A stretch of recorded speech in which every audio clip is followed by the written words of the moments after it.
મહારાજ કહે કે હરિભક્તો સર્વે દિવ્ય છે. આ મર્મની વાત જો તમને મનુષ્ય દેહ પણ મનુષ્ય નથી.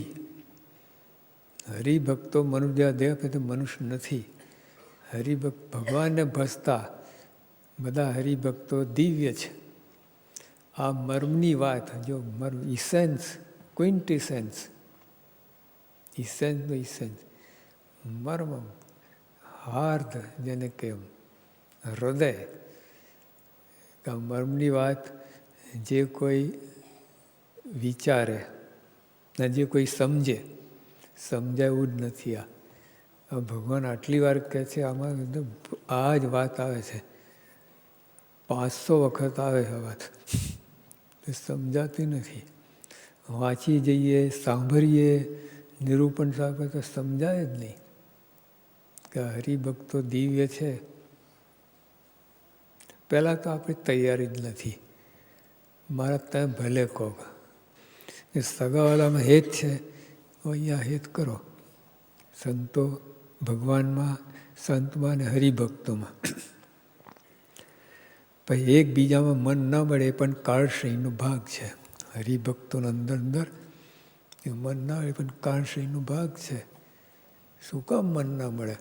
સગાવાલામાં કેવા એકદમ એકમેક થઈ જઈએ છે. એટલે આટલું જ કરવાનું છે, કાંઈ નહીં, કોઈ સાધના નહીં, આટલું જ ફોકસ આમ છે ને આમ ફેરવાનું. ભગવાન સંત હરિભક્તોમાં. હા, હરિભક્તો ભગવાન સ્વરૂપ દિવ્ય છે. હા, એટલે આમાં હેત કરો, ઓલા બધામાં હેત કરીને આ થશે. એકબીજા મન ના મળે પણ કાળશ્રેણીનો ભાગ છે. પરસ્પર વિરોધ થાય તે કળિયુગનું લક્ષણ છે. સમસ્વરૂપ ભાવ અને દયા મર્યાદા હોય ત્યાં ભગવાન વસે છે. સંપ એ ભગવાનનું દૈવત છે. કુસંપ એ કળિયુગ છે. જ્યાં સંપ રહે છે ત્યાં રિદ્ધિ સિદ્ધિ ને પ્રભુતા રહે છે. સંપ નથી ત્યાં કળી કુટુંબ સહિત વસે છે.